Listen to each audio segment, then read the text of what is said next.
안녕하세요. 저는 얼마 전에 시댁지방과 인연을 끊어낸 40대 접어든 여자입니다. 현재 11살 된 딸과 단둘이 생활을 하고 있지만 지금이 저와 딸에겐 훨씬 더 안정적인 삶을 살고 있는 것 같아요. 그 사람들은 아직까지도 저와 다시 시작할 수 있다고 생각을 하는 건지 제 딸을 핑계로 계속해서 만남을 시도하고 있는 중이라 상당히 어려움을 겪고 있는 상황입니다. 남편과 이혼까지 가게 된 건 엄마의 건강 상태가 안 좋아지면서 병원에 입원을 하게 되셨는데 그때 남편이 병문안을 오면서 바카스 한 박스를 들고 온 적이 있었어요. 그때 그 바카스를 문제 삼던 시모 행동이 여기까지 오게 만들었던 거죠. 시모는 항상 받는 건 당연시 생각하시면서 주는 건 상당히 아까워 하셨어요. 이런 시모의 성격은 결혼을 하고 나서부터 알았던 터라 적응하기에 어려움이 많았습니다. 그래도 이런 집안에서 11년이나 버텼던 건 아무래도 제 딸의 심리적인 불안감을 주지 않기 위한 것도 있었지만 시모와 부딪히지만 않는다면 크게 문제는 없었습니다. 지속적으로 상처를 받아오긴 했었지만 항상 시간이 모든 걸 해결해 줬었어요. 그런데 최근에 벌어진 일들은 도저히 납득을 할 수 없을 뿐더러 이해하기 힘든 모습들이 더는 버텨내지 못하게 만들었어요. 문제가 시작되었던 건 남편과 함께 엄마가 입원한 병원에 도착했을 때 남편이 뭐라도 사가야 된다고 병원 안에 있는 매점에서 바카스 한 박스를 샀었어요. 저희 엄마는 그런 거 별로 좋아하지 않는다고 했었는데 남편은 빈손으로 가기 뭐해서 그냥 하나 사는 거라며 제 말을 무시했었습니다. 그런데 매점에서 나오자마자 저희 엄마 병문안을 오신 시모와 마주치게 되었고 남편의 손에 들고 있던 봉투 안의 바카스를 유심히 바라보고 계셨습니다. 그리고 저는 그런 시모의 모습에 또다시 불안감이 엄습해 오기 시작했죠. 아니나 다를까 시모는 바카스를 손으로 가리키며 말씀하셨어요. 아들, 너 지금 손에 들고 있는 건 뭐냐? 바카스를 산 거야? 아니면 집에 있던 거를 가지고 온 거야? 매점에서 나오는 걸 보니까 사서 나온 거 같은데? 아, 병문안 왔는데 빈손으로 들어가는 건 좀 그렇잖아요. 과일은 너무 비싼 것 같아서 그냥 바카스 한 박스만 사서 들어가려 했던 거예요. 그래야 마음이 좀 편하죠. 제가 안 사도 된다고 몇 번이나 얘기했었는데 이 사람이 그냥 들어가는 게 마음에 좀 걸렸었나 봐요. 제가 이것저것 사놨다고 했는데도 마음이 불편한가 봐요. 그래서 너는 내 아들이 바카스를 사는데도 뒤에서 가만히 보고만 있었던 거니? 차라리 안 들고 가는 게 낫지. 바카스 한 박스가 뭐야? 이렇게 쓸데없는 곳에 돈을 써야 되겠어? 이런 건 네가 뒤에서 제지를 해야 맞는 거 아니니? 이러니까 내가 잔소리를 안 할 수가 없는 거다. 매점에 사람도 많고 시간도 없는데 그걸 또 언제 환불하고 있어? 저녁에 나한테 바카스 값 계좌이체 해라. 내가 이 나이 먹고 이런 거 하나까지 전부 신경 쓰는 게 얼마나 머리 아픈 줄 알아? 저희 엄마 병문안을 오신 시모는 남편 손에 들려있던 바카스를 보고 많은 사람들이 보는 앞에서 저에게 큰 소리치며 화를 내고 계셨어요. 바카스를 산 건 남편인데 왜 제가 욕을 얻어먹어야 하는지 이해할 수 없었지만 시모가 남편이 산 바카스 값을 본인의 계좌로 이체하라는 말은 더 이해할 수가 없었어요. 그렇게 한마디 하시고 먼저 저희 엄마 병실로 들어가신 시모를 뒤따라 들어갔는데 병원에 누워 계신 엄마가 문을 열고 들어온 시모를 보시곤 힘겹게 몸을 일으켜 자리에 앉으셨어요. 어색한 미소로 시모에게 인사를 건넸지만 받아주지 않으시곤 의자 하나를 끌고 와 기분이 안 좋다는 걸 온몸으로 표현하면서 털썩 앉으셨어요. 순식간에 가라앉아버린 분위기 때문에 병실라는 정적이 흐르기 시작했어요. 엄마의 몸을 이리저리 살피던 시모의 한마디는 충격이었죠. 사돈 때문에 내 아들이 지금 마음에도 없는 돈을 쓴 거 알아요? 아들, 들고 있는 거 가지고 와봐라. 남의 부모한테 내 아들이 힘들게 벌은 돈을 써야 한다는 게 얼마나 화가 나는지 아세요? 사돈께서 입원만 안 하셨었어도 내 아들이 쓸데없이 바카스 같은 건 사지 않았겠죠. 아까 내 아들이 그렇습디다. 빈손으로 들어오긴 뭐해서 예의상 손에 뭐라도 하나 들고 가야 자기 마음이 편할 것 같다고 하대요. 왜 이런 불편한 일들을 만드냐는 거예요. 대충 훑어보니 그게 문제 있는 것 같지도 않구만.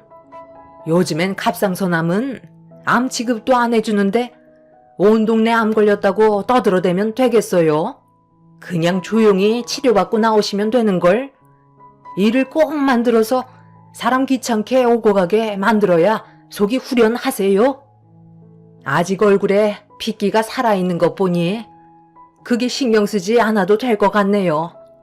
아들, 대충 얼굴 뺐으니까 나랑 저녁이나 먹으러 나가자.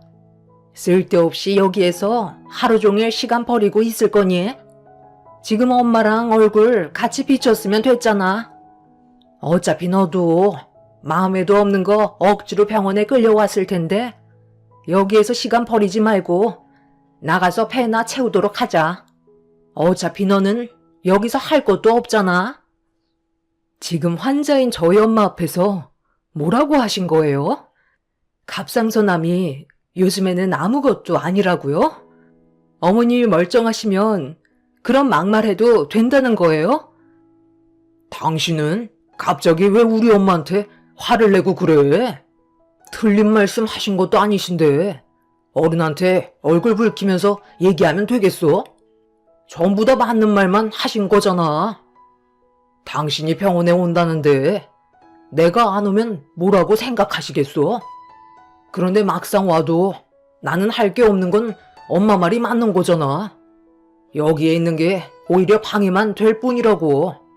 엄마랑 나는 저녁 먹고 바로 집으로 들어갈 테니까 아까 매점에서 우리 엄마가 한 얘기 잊지 말고 계좌로 8,000원 보내면 될 거야.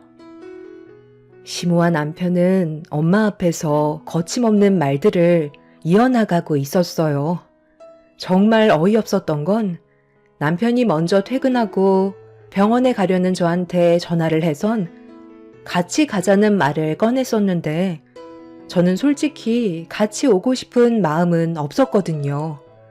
11년 동안 함께 살면서 서로가 워낙 잘 알고 있어서 그런 건지 또 다른 문제거리가 생기게 될까봐 항상 조심스러웠었는데 이번에도 어김없이 일이 터지고 말았던 거죠. 남편은 좀 이상한 성격을 가지고 있었어요. 제 앞에서는 분위기를 잘 맞춰주는 것 같다가도 시모만 오면 언제 그랬냐는 듯 저는 남보다 못한 존재가 되어버리고 말죠.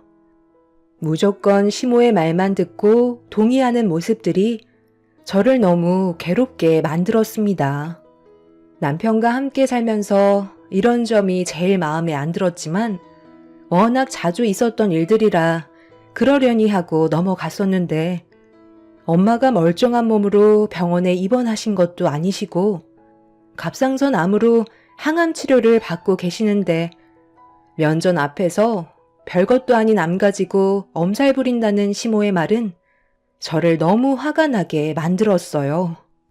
그런 모습들에 너무 큰 실망과 서운함을 감추지 못했던 저는 안 좋은 감정을 표출하게 되었지만 남편과 시모는 그런 저를 무시하면서 병실 밖으로 나가 버렸습니다.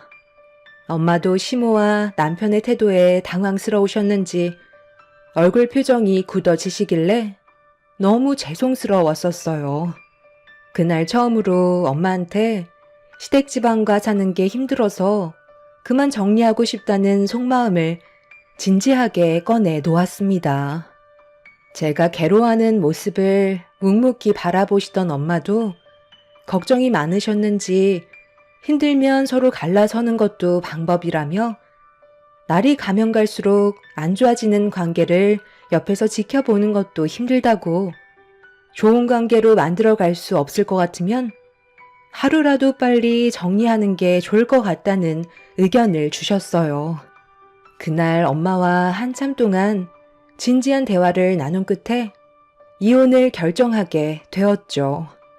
그렇게 집으로 돌아온 저는 남편을 기다렸고 시모와 즐거운 저녁 식사를 했는지 남편의 얼굴은 상당히 밝아져 있는 모습을 보여주고 있었죠.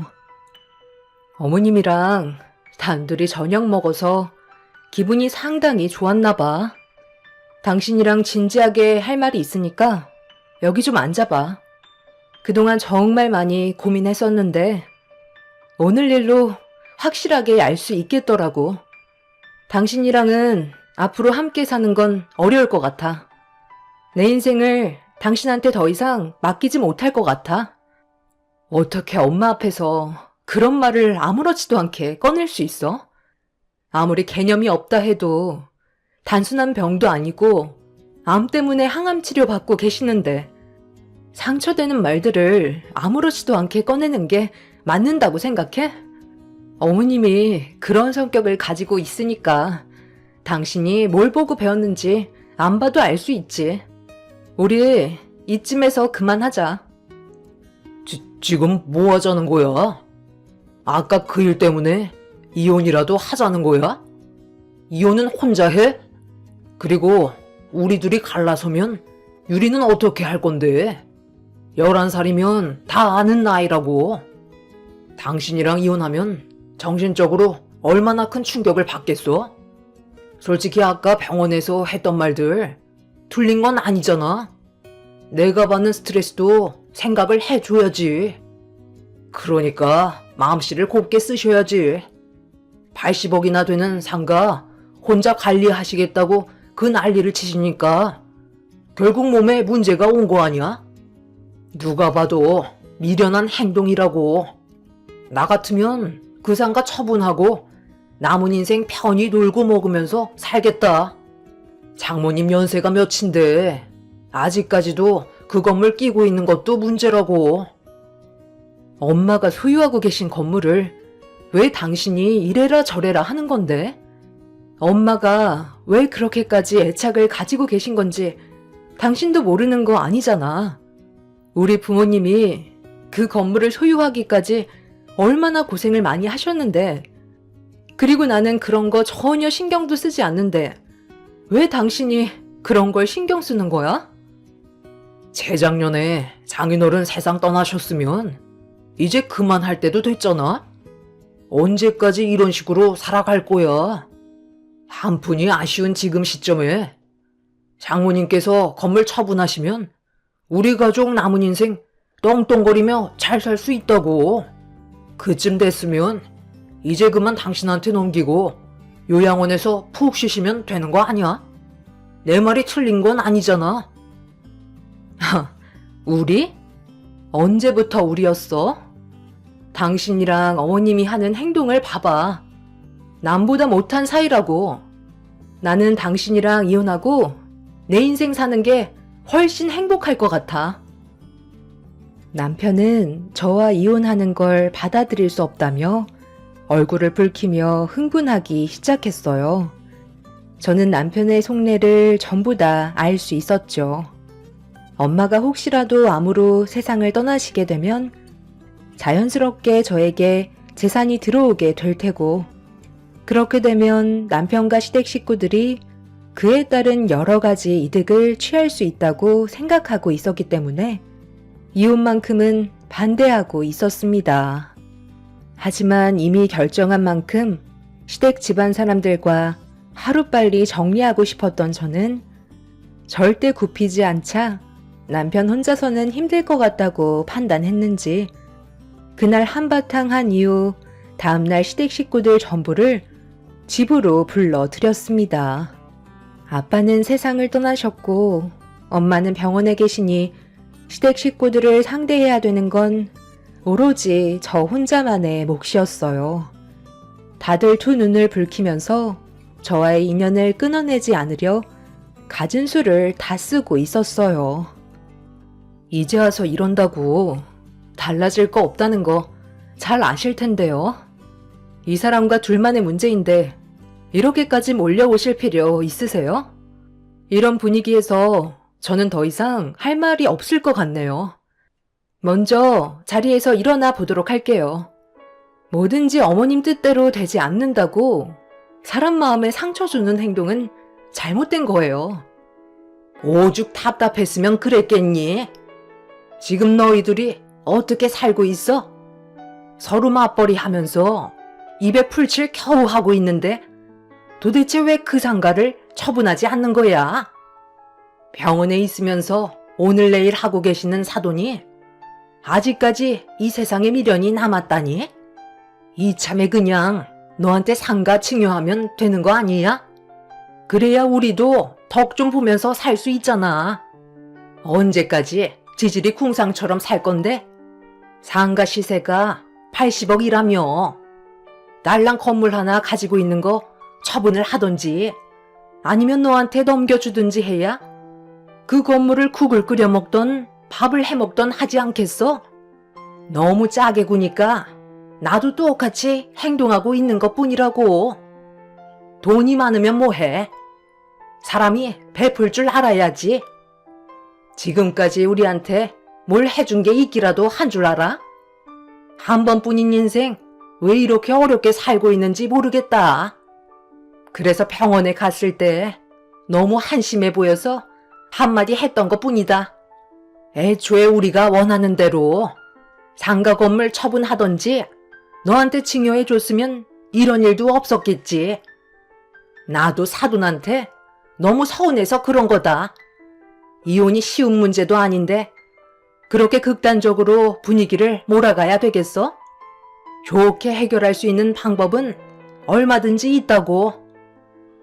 그래요. 사람은 누구나 배부르게 살고 싶은 거잖아요. 저희도 마찬가지예요.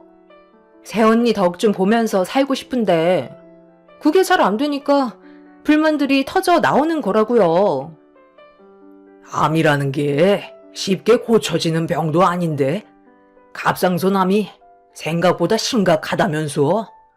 다른 곳으로 전이가 되면 상황은 더욱더 어려워진다고 하던데 손가락 하나 까딱하기 힘들어지기 전에 최대한 서둘러서 며느리한테 넘겨주면 좀 좋아? 우리가 함께 살아온 세월이 벌써 11년이나 지났다.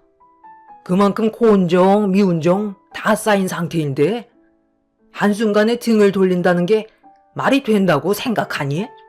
우리가 많이 바라는 것도 아니고 여유 있게 먹고 살 정도로만 나눠달라는 건데 그게 그렇게 힘들어? 시댁 식구들이 한자리에 모인 이유는 돈 때문이라는 게 확실하다는 걸 알게 되는 순간이었죠. 저와 이혼을 하게 되면 80억이라는 재산을 구경도 못하기 때문에 병원에 있었던 일에 대해 일단 저에게 사과를 하기 시작했어요. 온갖 상처는 다 주고 막상 상황이 불리해지는 것 같으니까 아주 잠깐 발톱을 숨긴 채 꼬리를 내렸지만 언제 또 발톱을 드러낼지 몰라 제가 내린 결정을 단호하게 밀어붙여야만 했습니다. 좀처럼 좋게 해결이 되지 않자 남편은 또다시 제 딸을 내세우면서 이혼만큼은 최대한 피하고 싶어 발악을 하고 있었습니다. 칼자루를 제가 쥐고 있다는 걸 뒤늦게 안 시댁 식구들의 행동은 정말 어이가 없었죠. 그런데 사람의 본성은 바뀌지 않는다고 제가 끝까지 고집을 꺾지 않고 이혼 의사를 밝히자 시모가 참고 있던 불만의 감정을 강하게 터뜨리고 말았습니다. 너 그렇게 이혼하고 싶으면 원하는 대로 해줄 테니까 유리는 놔두고 혼자 나가라. 내가 손녀까지 너한테 뺏길 것 같아? 원하는 대로 절대 해줄 수 없으니까 이혼할 거면 너 혼자 나가라는 거야. 혼자만 다 가지고 가면 우리는 11년 동안 아무것도 얻은 게 없는 거잖아. 손녀라도 데리고 있어야 인생을 허비했다는 생각을 안 하게 되지. 네가 모든 걸 다 가져가면 우리 인생 누가 책임져 줄 거니? 아이 문제 때문에 이혼을 하려 해도 상당히 오래 걸린다는 거 알고 있지? 아주 진이 빠질 정도로 물고 늘어질 테니까 해볼 테면 어디 한번 해봐라. 나는 네가 원하는 방향대로 끌려다니지 않을 거다. 얘가 이젠 아주 개념까지 상실했네. 제 배 아파 낳은 자식이니까 데려간다는 건 당연한 건데 그걸 왜 어머님이 결정을 하시려는 거죠? 불만이 있으시면 법정에서 항의하시면 되잖아요. 저는 무조건 제 딸 유리는 데리고 갈 겁니다. 그러니 더는 구차하게 이러지 마시고 서로 갈 길 가는 게 좋을 것 같은데요. 사람 앞에서 치사하게 오만정 다 떨어지게 행동하셔놓고 어머님이 이러신다고 해서 달라질 건 아무것도 없어요.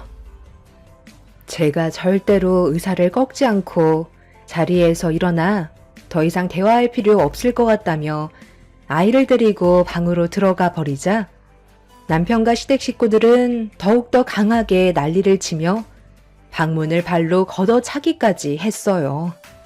그렇게 한참 동안 집에서 죽치고 있던 시댁 식구들은 제 결정에 변화가 없다는 걸 판단했는지 더 이상 난리를 치지 않고 집에서 나갔습니다. 남편도 시댁 식구들을 따라 나갔죠. 그리고 그날 남편은 집에 들어오지 않았네요. 자기들끼리 또 다른 계획을 세우고 있었겠지만 저는 절대 흔들리지 않을 거라 확신하고 있었죠. 그런데 남편이 전혀 예상하지 못한 방법으로 저를 당황스럽게 만들었어요. 결국 이혼을 하지 않겠다는 결정을 내릴 수밖에 없었습니다. 퇴근을 하고 제 딸 유리를 데리고 엄마가 입원해 계신 병원을 가려고 했는데 유리를 아무리 기다려도 학원에서 시간 맞춰 나오지 않고 있더라고요.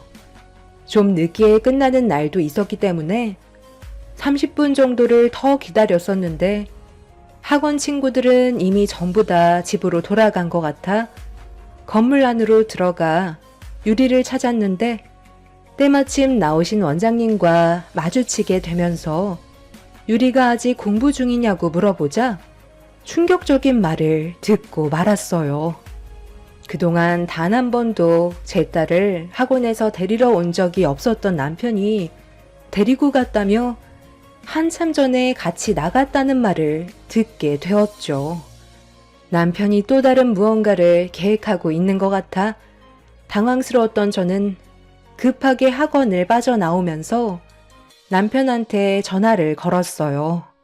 역시나 기다렸다는 듯 전화를 받더라고요. 지금 뭐 하는 짓이야?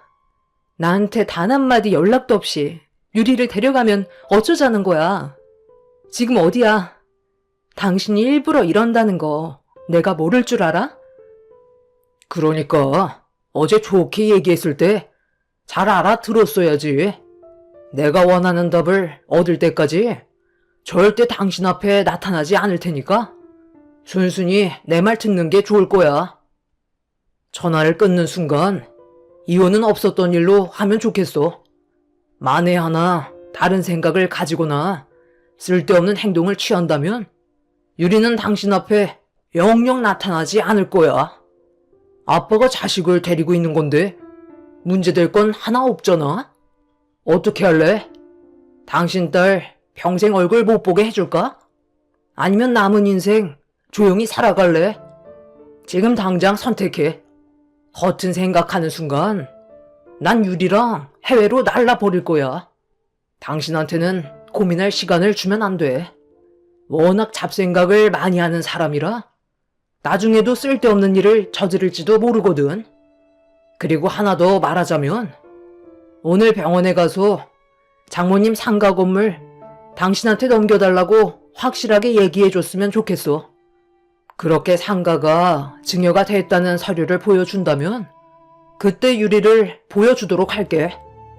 자식이 우선이지 돈이 우선은 아니잖아.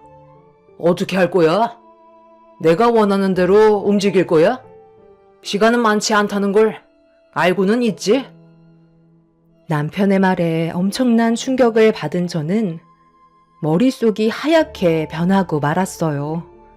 남편은 항상 생각지도 못한 일들을 저지르는 성격을 가지고 있어서 만약 제가 남편의 조건을 받아들이지 않는다면 어떤 일들이 벌어지게 될지 그건 저도 알 수 없었습니다.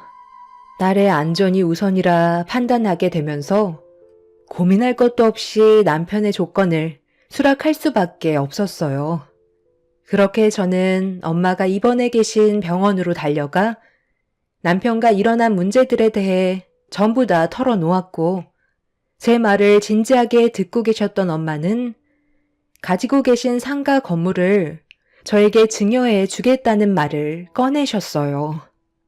엄마는 더 이상 건물을 관리할 수 있을 정도로 건강 상태가 좋지 않아 원래 조만간 저에게 증여하려고 계획을 가지고 계셨고 남편과의 상황들이 심각하게 흘러간다는 걸 알곤 더는 고민조차 하지 않으셨어요. 어차피 제 명의로 되는 거기 때문에 크게 문제될 것 같아 보이진 않았죠. 시댁 집안 식구들은 나중에 자기들에게 무언가라도 떨어질까봐 상가 건물의 소유권을 저에게 돌리는 것까지 생각을 한 것 같은데 제 딸만 돌아온다면 그때는 바로 법적으로 소송 준비를 하려고 계획을 하고 있었습니다. 결국 저는 엄마한테 상가 건물을 증여받게 되었고 남편도 자기가 원하는 대로 이루어졌다고 생각했는지 딸과 함께 아무렇지도 않게 집으로 들어왔어요. 저를 너무 힘들게 만들었던 남편에 대한 분노가 얼굴을 향해 날아가면서 뺨에 손을 올려 붙였습니다. 딸은 별일 없었다면서 흥분한 저를 말리고 있었지만 남편의 생각 없는 행동들이 결국 제 눈에서 눈물을 흘리게 만들었어요. 서로 사랑해서 만난 사이였는데 11년의 세월 동안 저는 단 한 번도 사랑을 받아본 적도 없었고 남편은 저에게 많은 실망만 안겨주고 있었죠. 크게 바라는 거 없이 서로 웃으면서 행복한 가정을 꾸리는 걸 원했었는데 남편은 그런 사소한 것조차 저를 충족시켜주지 못했었어요. 자기도 뺨 정도는 예상하고 있었는지 아무렇지도 않게 들어와서는 아무 말도 하지 않고 방으로 들어가 버렸습니다. 그날 하루 종일 거실에서 눈물을 훔치다가 저도 모르게 지쳐 잠이 들었는데 눈을 떴을 때 늦은 새벽 시간이 되어 있었습니다. 딸 방을 열어보니 다행히 큰 문제 없이 잘 자고 있더라고요. 그런데 옆방에서 남편이 누군가와 통화하는 소리가 조용히 들려오길래 귀를 기울여 숨죽인 채 남편의 통화 소리를 듣게 되었죠. 울다 지쳐 잠들었어요. 확인하고 전화 드리는 거예요. 유리를 만나지 못할까봐 두려웠는지 제 말에 순순히 따르더라고요. 경찰에 신고하면 제가 어떻게 하겠어요? 하루 이틀 산 것도 아닌데 쓸데없이 일을 크게 만들고 싶지 않았었겠죠. 우리가 계획한 대로 장모님이 저 사람한테 건물을 증여한 것 같아요. 저희는 일단 기회를 엿보고 있어야죠. 너무 급하게 일 처리를 진행하면 저희가 의심받게 된다고요. 갑상선암이 생각보다 심각하다던데 얼마나 오래 살겠어요? 몸도 많이 약해지셨다고 하니까 살 날 얼마 남지 않았겠죠. 최대한 빨리 뜨는 게 우리한테 유리하겠지만 저희도 일단 준비는 해야 되겠죠. 저 사람 분명 유리를 데리고 도망칠 게 뻔해요. 저와 이혼할 마음은 변함없을 것 같아요. 그런데 징계받고 바로 사고가 나면 경찰에서 저를 의심할 거잖아요. 그러니까 유리와 함께 사고가 나야 덜 의심받을 거 아니에요. 지 자식을 위험에 내몰 거라고 누가 생각하겠어요? 그러니까 최대한 조심스럽게 접근하는 게 좋겠죠. 지금 80억이 눈앞에까지 다가왔는데 여기서 그만 멈추면 계획한 모든 것들이 소용이 없게 되잖아요. 결혼은 다시 하면 되고 아이도 다시 낳으면 되는 거예요. 80억이면 우리 가족만 먹고 사는 게 아니라 3대까지 먹고 살 수 있을 만큼의 돈이라고요. 어차피 우리 집안대를 이어줄 사람도 필요하지 않겠어요? 아휴, 걱정하지 마세요. 사고는 언제 어디서나 일어날 수 있는 문제라고요. 이번 주 안에 시작할 거니까 너무 불안해하지 마세요. 다 잘 될 거예요. 암 걸린 장모가 뭘 할 수 있겠어요? 자기 몸 하나 가누는 것도 힘들어하는데 저 사람 세상 떠났다고 하면 그 충격에 같이 세상을 떠나겠죠. 불안하다고 해서 계속 전화하시다가 저 사람이 깨서 듣기라도 하면 어떡해요? 내일 만나서 다시 얘기해요. 그럼 끊을게요. 남편이 전화를 끊는 순간 저는 급하게 소파로 돌아와 잠든 척 돌아 누웠어요. 그 사이 남편이 방문을 조심스럽게 열며 제가 자고 있는지 확인을 한 다음 다시 방문을 닫았습니다. 그리곤 또다시 누군가에게 전화를 하고 있는 것 같아 보였어요. 충격적이게도 만에 하나 계획이 틀어지는 걸 대비해서 사고가 났을 때 제가 살아있을지도 모르는 돌발 상황을 대처하기 위한 추가적인 충돌 사고를 만들려 하고 있었습니다. 소름이 돋았던 건 80억 건물을 남편이 가져가기 위해서 저지르려는 것도 있었지만 저를 포함해 자기 핏줄인 딸까지 잘못돼도 상관없다는 남편의 계획들이 사람이 아닌 괴물로 다가왔었죠. 너무 갑작스럽게 일어난 일들이라 녹음을 하지 못해 어떻게 해야 할지 그날 잠 한숨 못 자고 계획을 세울 수밖에 없었습니다. 제가 할 수 있는 건 형사분들께 도움을 요청하는 것뿐이었고 남편의 계획들을 전부 다 설명했어요. 형사분들은 남편이 움직이기만을 기다렸어요. 확실한 증거물이 없기 때문에 현장을 잡는 것밖엔 없었죠. 그렇게 때를 기다리고 있던 어느 날 예상대로 남편의 움직임이 수상했고 언제인지 기억도 나지 않는 식사 자리를 남편이 만들었어요. 앞으로 저와 잘 지내고 싶다는 남편의 말을 묵묵히 듣고 있었고 좋은 곳에 예약을 해두었다면서 저와 딸을 차 뒷좌석에 태웠습니다.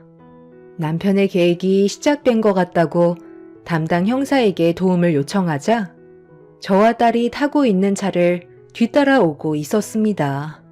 그리고 잠시 뒤 저희 뒤쪽으로 의문의 차량 한 대가 바짝 쫓아오고 있었죠. 그렇게 목적지 없는 어디론가 달리고 있던 남편이 갑자기 속도를 높이기 시작했고 저는 남편한테 속도를 줄여달라고 부탁했지만 절대 해선 안 될 행동을 하려는 듯 더욱더 가속 페달을 밟았습니다. 형사분들도 남편의 행동을 지켜보다가 사태가 심각해질 것 같다고 판단했는지 속도를 높이면서 남편의 차를 바짝 쫓았고 초월을 통해 형사분들의 차로 남편 차를 감싸면서 강제로 속도를 줄이게 만들었어요. 그리고 제 뒤를 바짝 쫓아오던 차량도 똑같이 속도를 줄이고 있었죠. 그런데 뒤에 쫓아오던 차량이 눈치를 챘는지 핸들을 돌리려 하는 순간 형사분들이 의문의 차량과 충돌을 했고 남편이 당황스러워하자 저는 멈춰선 차량 안에서 딸과 함께 급하게 빠져나왔습니다. 만약 남편의 통화를 듣지 못했고 형사분들의 도움이 없었다면 저와 딸은 이미 이 세상 사람이 아닌 충격적인 결말을 가져오게 되는 사건이었네요. 결국 남편은 형사분들께 연행이 되었고 함께 계획했던 사람 또한 붙잡히면서 모든 사건은 밝혀지게 되었습니다. 돈을 주고 고용한 사람이 모든 사실을 진술하게 되면서 남편의 계획들이 전부 드러나게 되었죠. 그리고 이 소식을 들은 시댁 식구들은 저에게 찾아와 한 번만 용서해달라고 했지만 계획적인 범죄 동기가 너무나도 뚜렷했었기 때문에 저는 남편을 절대 용서해주고 싶지 않았어요. 결국 법적인 처벌로 3년의 징역을 선고받게 됨과 동시에 그 사람과 지긋지긋했던 생활에 종지부를 찍었네요. 하지만 남편이 감옥 생활을 하는 동안에도 시댁 식구들은 계속해서 제 딸을 핑계로 만남을 가지려 하고 있었어요. 지금 현재 절대 만나주지 않고 있는 상황이고 엄마의 병원도 옮긴 상태입니다. 접근 금지 신청을 했지만 경찰분들의 도움을 지속적으로 받을 수 없다는 단점이 있어서 시댁 식구들이 저에게 또 다른 해를 갈까봐 걱정입니다. 남편이 잘못한 점에 대해서는 충분히 인정한다며 다시 시작할 수 있다고 끈질기게 물고 늘어지려는 그 사람들에게 땡전 한 푼 없다는 말을 했음에도 제 딸을 핑계 삼아 계속해서 이유를 만들고 있네요. 아무래도 다른 지역으로 이사를 해야 될 것만 같습니다. 최근엔 엄마의 건강 상태도 많이 좋아져서 공기 좋은 곳으로 이사를 해야 되나 싶지만 의료 환경이 좋은 곳을 찾기에는 지방보다는 수도권이 훨씬 좋은 것 같아 괜찮은 곳을 찾고 있는 중입니다. 그 집안 사람들에게서 하루빨리 벗어나고 싶네요.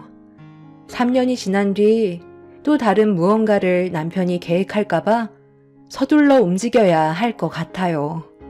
남편은 평생 자기 잘못은 깨우치지 못할 인간 같습니다. 앞으로 제가 잘 살아갈 수 있게 여러분들의 격려적인 조언 부탁드릴게요. 제 사연 들어주신 분들 감사합니다.